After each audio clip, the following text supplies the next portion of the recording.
예, 오늘 중년여행 9번째 강의를 시작합니다. 8번째죠. 8번째 강의를 시작합니다. 지난 시간 떨림에 대해서 말씀드렸죠. 우리들의 삶에서 우리의 신앙행위에서 떨림이 없다면 이미 죽은 신앙이고 예수님의 말씀처럼 결실을 맺지 못하는 무화과 나무와 같다는 겁니다. 이 떨림을 하느님과 함께 추는 춤으로 소개해 드렸습니다. 오늘 강의를 시작하면서 우리와 같이 떨고 싶어 하시는 예수님의 간절한 마음을 담은 편지를 먼저 한번 소개해 보겠습니다. 예수님께서 여러분 각자에게 보내신 편지입니다. 잘 한번 귀를 기울여 보십시오. 나의 소중한 친구에게 나는 내 제자들을 통해서 이 편지를 너희에게 보낸다.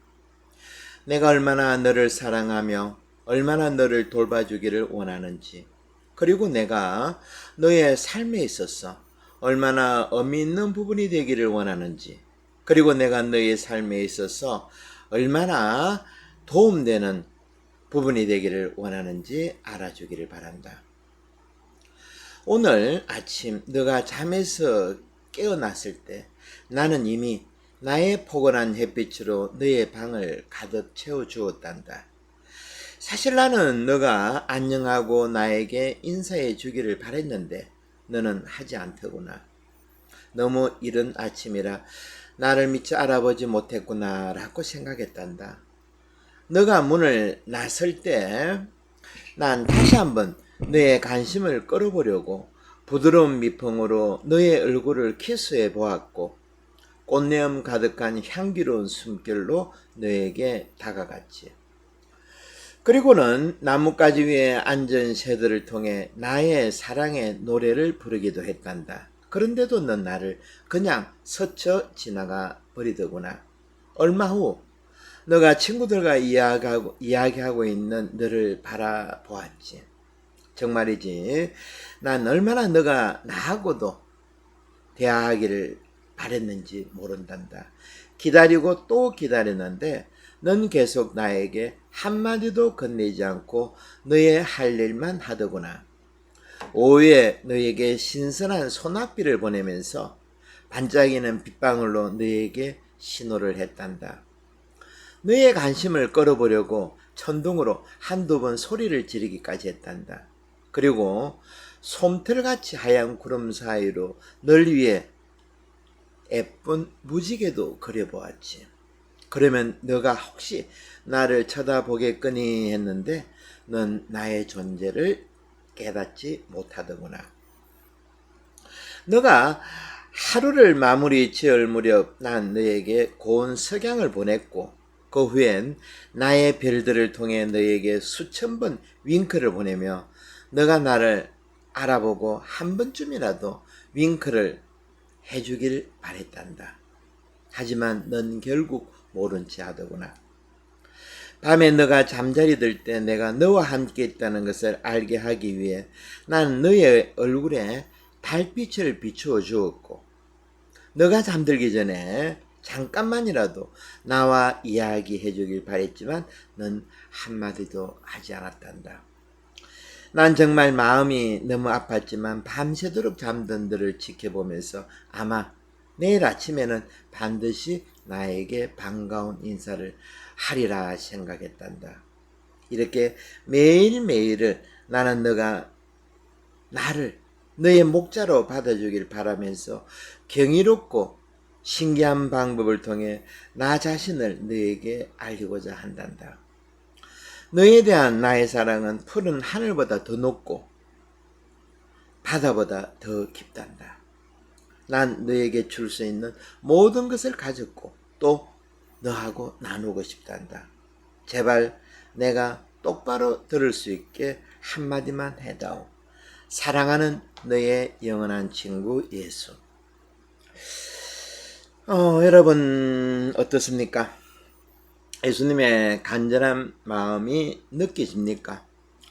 예수님께서는 이처럼 우리가 하루 눈을 뜨고 밤에 달빛 아래 잠들 때까지 당신과 함께 떨고 싶어 하신다는 겁니다.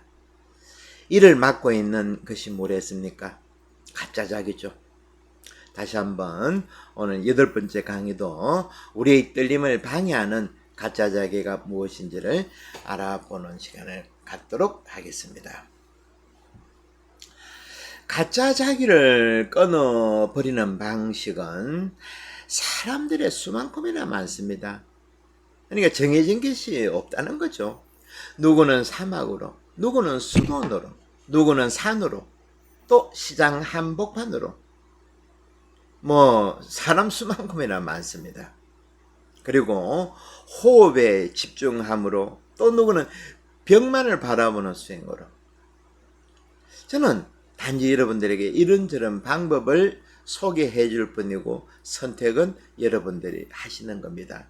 여러분들의 몸에 맞는 방법을 선택해야 된다는 거죠. 미국의 자연주의 철학자라고 불리는 헨리 데이비드 소로가 있습니다. 그는 젊은 나이에 콩코드에 있는 와일든 호수에서 작은 통나무 집을 짓고 온둔 생활을 했죠. 어느 기자가 소로에게 이렇게 불편한 곳에서 혼자 지내기 너무 외롭고 쓸쓸하지 않나요? 라고 질문했습니다. 소로는 이렇게 말했습니다. 그럴 리가요. 우리가 사는 지구는 우주에 있는 작은 점일 뿐입니다. 그 작고 작은 점에 이 세상 사람들이 모두 모여 살고 있답니다. 우리 한국의 법정 스님도 소로의 팬이었던 것 같습니다. 그래서 소로가 살았던 와일든 호수를 3번씩이나 방문했다고 하죠. 소로와 법정 스님은 우주 만물이 모두 하나이고 한 점에 불과하다는 것을 깨우친 분들입니다. 물리학자들에 의하면 우리의 몸은 오래전에 우주 탄생 빅뱅에 의해 생겨난 원자들이 뭉친 것에 지나지 않다고 합니다. 우리가 죽으면 모든 것이 작은 원자로 흩어질 뿐이라는 거죠. 우리의 영혼은 이 수레와 같은 일순간에 얹혀 있을 뿐이라는 것입니다. 이것을 눈치챈 소로는 우리가 작은 먼지에 불과하다고 기자에게 말을 했다고 말씀드렸죠. 그리고 우리들도 그리스도의 신자들도 사순 시기를 시작하면서 제2수요일날 무엇을 합니까? 이마에 죄를 바르죠. 너희는 흙에서 왔으니 먼지에서 왔으니 흙으로 돌아가라. 과학적으로 풀이하면 너희는 원자에서 왔으니 원자로 돌아가라 라는 식이 되겠죠. 법정스님이 무소유를 외친 것도 이런 사실을 깨달았기 때문입니다. 우리는 먼지, 흙의 다름 아니라는 겁니다. 이런 깨달음이 각자의 가짜 자기를 끊어버리는 방법 중에 하나라는 것입니다. 부활 지나고 예수님께서 우리에게 불어 넣어주신 숨도 다름 아니라 우주의 원자 알갱이를 호흡함으로써 우리가 우주와 하나라는 것을 깨달아는 거죠. 이것이 바로 기도이고 이것이 바로 미사라는 겁니다. 전례라는 거죠. 이것을 깨우치면 우리들도 우리의 행동이 달라진다는 겁니다. 여기서 부처님의 이야기 한 가지를 들려드리겠습니다. 어느 날 부처님이 한 마을을 지나가시는데 마을 사람들이 부처님에게 무례하게 대하고 심지어 욕설과 폭언도 서슴지 않습니다. 부처님은 길을 가면서 다 받아들입니다. 오히려 미안하다고 이야기를 하면서 마을 사람에게 지금 갈 길이 바빠 길게 이야기할 수 없으니 양해해달라고 돌아오는 길에 이야기합시다 라고 찬찬히 말씀하십니다. 마을 사람들은 어이없사며 묻습니다. 아니 대체 당신은 우리가 당신에게 한 욕설을 듣기나 한 거요? 그렇게 당신을 닦아 세우면서 욕을 퍼붓는데 어찌 이리 태어납니까? 그러자 부처님이 이렇게 말하죠. 당신들이 원하는 것이 나의 반응입니까? 아마 10년 전에 나를 만났다면 나의 반응을 볼 수 있었을 겁니다. 그때는 나도 당신의 태도에 반응했겠지요. 하지만 나는 최근 10년 동안 타인에 의해 좌우되지 않는 방법을 배웠습니다. 나는 이제 노예가 아닙니다. 나는 나의 주인이 되었습니다. 그래서 나는 나 자신의 의지에서 행하고 말합니다. 다른 사람의 언행에 따라 움직이지 않습니다. 가짜 자기의 정체를 잘 보여주는 부처님에 대한 이야기죠. 내 안으로의 중년여행. 우리는 벌써 8번째 강의에 들었었습니다. 최고의 이 중년여행 중에 최고의 가이드 중에 한 사람인 장자의 이야기를 또 한번 소개해 드리겠습니다. 마음을 수양하며 섬기는 사람은 슬픔과 기쁨이 자신한테 영향을 미치게 하지 않는다. 조금 전 부처님 이야기처럼 세상사가 어쩔 수 없이 고달픈 것임을 알면서도 편안히 운명으로 받아들이고 따르니 이것이 바로 인간이 해야 할 지극한 경지이다 라고 인간세라는 그 책 중에 한 책에서 우리에게 가르침을 주었죠. 지금 우리는 우리 안에 어린아이와 접촉해서 그 어린아이의 상처를 치유하고 그로 해서 외부 자극이 왔을 때 쉽사리 흔들리지 않는 내면의 힘을 길러야 된다고 말씀드리고 있죠. 자극이 들어왔을 때, 자극이 나에게 영향을 미쳤을 때 즉각적으로 반응하는 것만큼 위험한 것은 없다는 겁니다. 일단 멈춰야 한다는 겁니다. 이것이 부처님의 말씀대로 내가 감정의 주인이 되는 것이고 내가 내 몸의 주인이 되는 것이고 내 안에 어린아이와 하야하는 거죠.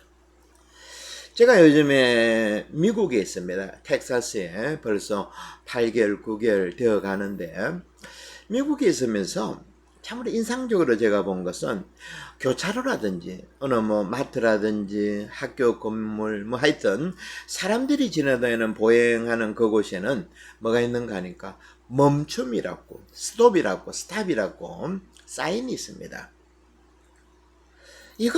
이것을 우리 마음에 적용하면 참으로 좋겠다 하는 생각을 하죠. 차를 몰고 가다가 스탑이라는 사인이 있으면 무조건 서야 된다는 겁니다. 이유를 따르지 말고 차가 지나가든 말든 사람이 지나가든 말든 그냥 지나갔다가는 꽤 많은 벌금을 물게 됩니다. 벌금 중요한 거는 아니겠지만은 우리가 할 수 있는 것 중에 가장 위대한 것이 이런 멈춤, 지켜봄. 제가 시편 46장에서도 소개했죠. 하느님께서 너희는 멈추라. 그래야 내가 너의 하느님인 줄 알 것이다 라는 구절을 이미 소개해 드렸습니다. 오늘 제가 장자 이야기를 하는데 태약목계라는 비유를 소개하겠습니다. 여기서 말하는 태는 둔하다, 멍청하다, 미련하다 라는 뜻입니다. 그러니까 우리 돌아가신 김수환 주인님께서 당신을 바보라고 말씀하셨죠.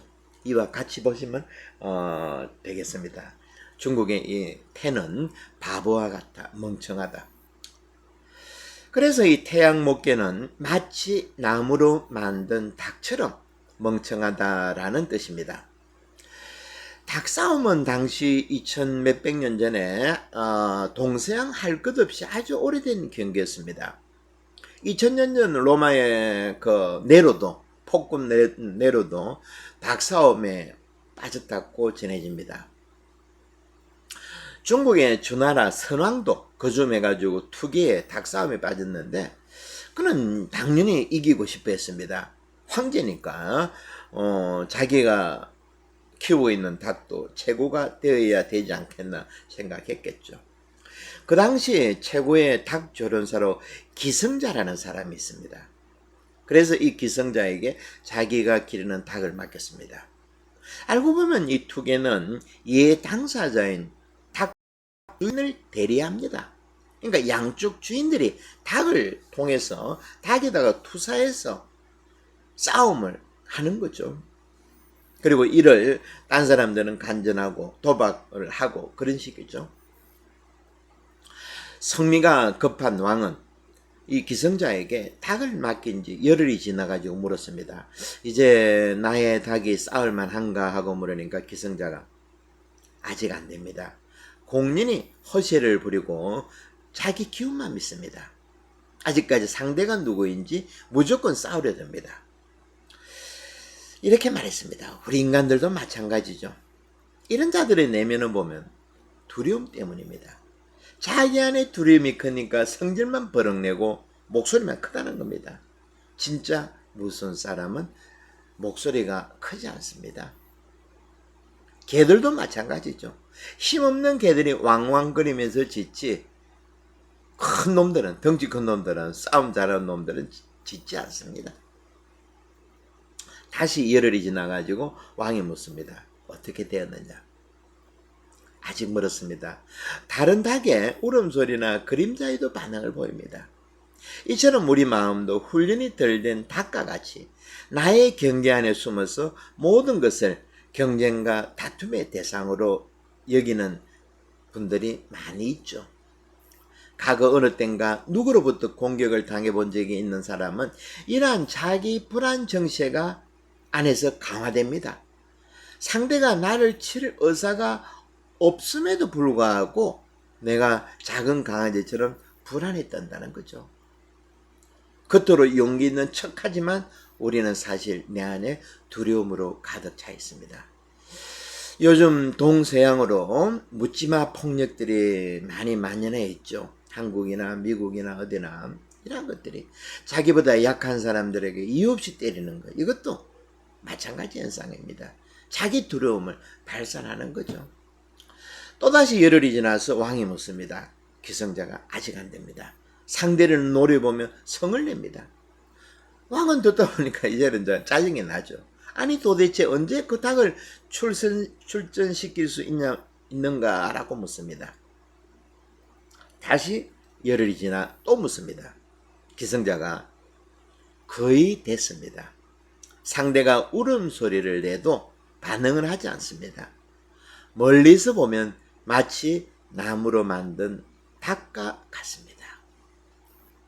여러분들, 진짜 싸움꾼들은 상대의 눈만 봐도 상대의 무엇을 알 수 있다고 합니다. 상대 그 존재의 어떤 상황인지는. 가짜 자기의 흔적이 거의 사라진 지경까지 가면 내면의 분노와 두려움이 없어지게 됩니다. 그 자리에 평정에 무심의 내면 상태만이 있게 된다고 합니다. 마치 나무로 만든 닭처럼 말입니다. 이 상태가 되면 다른 닭들을 험칫 쳐다보기만 해도 슬슬 도망가 버린다고 하죠. 이렇게 되면 소리치거나 멱살을 잡거나 싸울 필요가 없다는 겁니다. 여기서 우리가 또 주목할 것은 기성자는 거의 되었다고 이야기를 했죠. 아직 완성된 것은 아니라는 겁니다. 사람의 힘으로 할 수 있는 것은 딱 이 정도입니다. 그 다음부터는 훈련을 잊고 그 의지조차 내려놓아야 한다는 거죠. 그러면 무의의 경계까지 내려갈 수 있다고 합니다. 거기서 만나는 것이 은총의 단계라는 겁니다. 이런 은총에 나를 던져놓을 때 내가 비로소 하늘의 사람이 된다는 것이죠. 우리가 종교생활하고 신앙행위하고 이런 목적은 이런 단계까지 올라가야 된다는 것입니다. 과연 우리들의 모습은 어떠한가? 성당에 와서 미리 참여해서 사회생활 중에 우리는 마치 훈련이 덜 된 처럼 타다닥거리면서 남의 한마디에 파락거리고 싸울 대세가 되고 이렇게 돼서는 안 된다는 거죠. 더 큰 은총에 나를 던져 놓을 때 하늘이 사람이 된다는 것. 이런 단계까지 가신 분이 있죠. 바로 성모님이죠. 이분께서는 이런 말씀하셨습니다. 주님의 종연이 그대로 제게 이루어지소서. 이 한마디가 당신을 하느님의 어머니로 만들었다는 거죠. 이 정도로 지켜보기라는 위대한 것입니다. 인간의 지켜보기는 제대로 하면 성모님처럼 하느님의 어머니가 된다는 것입니다. 매일 아무 생각 없이 묵조기들만 돌리고 남들 째려보고 누가 나를 건들지 않나 하는 이런 시선으로는 곤란하겠죠. 지켜보기에 대한 예수님의 말씀이 공간복음 마태오복음 26장에 자세히 나옵니다. 지금 내 마음이 괴로워 죽을 지경이니 너희는 여기 남아 나와 같이 깨어있으라 하고 하셨습니다. 그런데 예수님께서 돌아가시기 전에 지켜보기로 들어가신 거죠. 당신의 마지막 지켜보기로. 그런데 제자들이 돌아오니까, 기도 마치고 돌아오니까 모두 자고 있는 것을 보시고는 너희는 나와 함께 단 한 시간이라도 깨어있지 못하느냐 하고 책망하십니다. 예수님께서 겟세마네에서 돌아가시기 하루 전에 제자들에게, 아니 우리 인간들에게 처음 부탁하신 것이 지켜보기라는 겁니다. 예사롭지 않죠.